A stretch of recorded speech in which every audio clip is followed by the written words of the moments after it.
me fait plaisir d'accueillir à l'hôpital Louis-H. Lafontaine M. Luc Vigneault pour le lancement de son DVD et aussi possible d'acheter son livre. Et une dédicace aussi, ça donne encore plus de valeur. Chaise Personne à vendre, une production qui a été réalisée en collaboration avec la collaboration de Communication Bastien Descalés. J'aimerais également souligner la présence de Mme Francine Dubé, de la Société québécoise de la schizophrénie, partenaire de cet événement. Lorsqu'on vit avec la schizophrénie, la vie nous lance tout un défi. Témoigner de la schizophrénie, comme Luc le fait couramment, eh bien, moi, je vois ça comme un refus de se soumettre, c'est de braver la vie, et c'est le propre d'un vainqueur. Alors, voilà comment moi je parle de Luc Vigneault. Voilà pourquoi la SQS le considère comme un complice de tous les jours qui contribue à la réalisation de notre mission corporative. Et toi, donc, Luc, c'est notre ami, merci de nous rappeler que petit pas par petit pas à pas, tu as tracé ta route de l'impossible dans le possible du rétablissement. À l'écoute de tes mots, pour dire tout simplement, tu auras su nous dire. Merci à toi, Luc.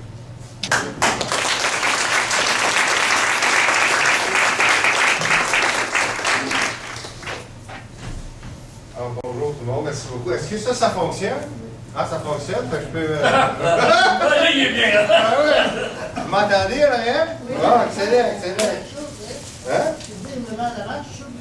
Sur tes deux oreilles? Bon, ben, probablement vous allez m'entendre. Oui, malentendant. Parfait, merci beaucoup. Donc, je tiens à remercier beaucoup monsieur Lemieux de nous accueillir au sein de cet hôpital qui est le prémisse de mon établissement. Quand je suis arrivé ici, démuni, j'avais rien. Quand ils m'ont accueilli à l'urgence, j'avais absolument rien. Je me suis retrouvé en jaquette, avec la craque en arrière, puis c'était c'est ça il y a eu des moments difficiles, puis bon, puis par la suite, il y a eu des va-et-vient, la porte tournante, etc. Mais il ne faut pas oublier ça. Je pense qu'il ne faut jamais oublier cette époque-là, effectivement, où on condamnait plus les gens à vie quand ils étaient atteints de schizophrénie, entre autres. Hein, c'était comme il n'y a plus rien, il n'y a plus d'espoir, il n'y a plus rien. Donc, c'est sûr, moi aussi, je suis un peu ému, hein, parce que quand j'ai mis les pieds ici, la première fois, j'avais tout perdu. La maladie m'avait tout enlevé. Et puis, je reviens ici, ben, je débarque justement d'Italie hier, en voyage de noces. Alors, c'est pas mal.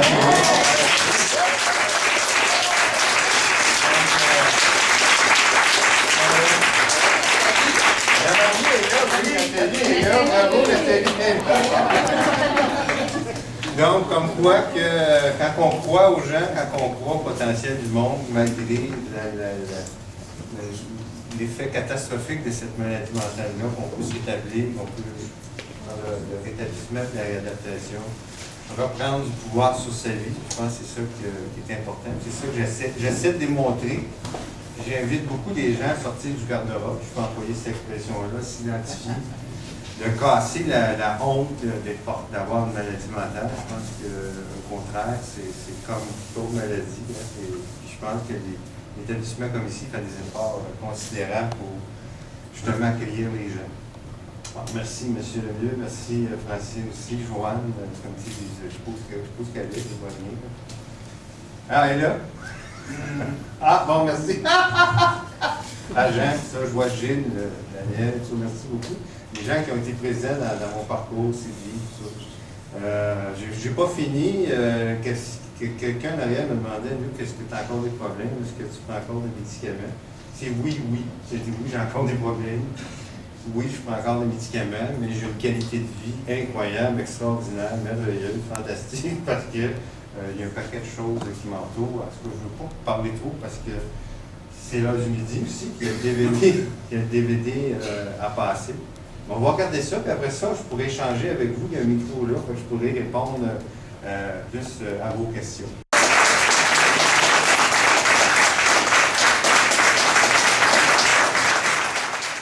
Il a réussi sa vie.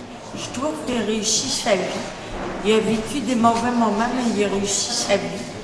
Alors, j'ai trouvé que c'était une très belle présentation. M. Vigneault est égal à lui-même avec son espoir qui s'est inculqué à tout le monde et surtout sa foi inébranlable dans le rétablissement. On ne peut dire que bravo à un tel succès.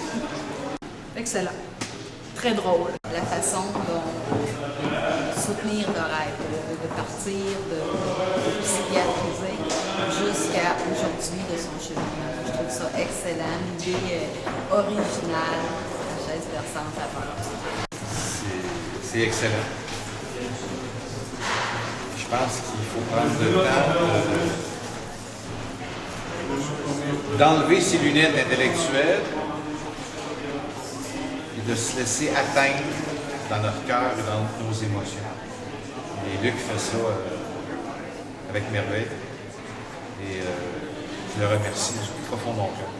Tellement excellent que j'aimerais bien offrir la même présentation à la femme pour la rentrée de la saison d'automne. Je trouve que ça permet de mettre un visage sur la maladie, ça permet d'avoir une image humaine de cette réalité-là, puis ça nous permet d'entendre une voix qui est importante parce qu'on parle de rétablissement. C'était excellent, puis on a appris beaucoup de choses qu'on va pouvoir transmettre à nos étudiants parce qu'on est des profs. Un témoignage comme celui-là à l'intérieur d'un DVD aussi simple, c'est absolument fascinant, c'est une inspiration. Excellent. Très encourageant de voir qu'il y en a qui s'en sortir. Nous, on est les parents de jeunes, et c'est pour ça qu'on venait ici.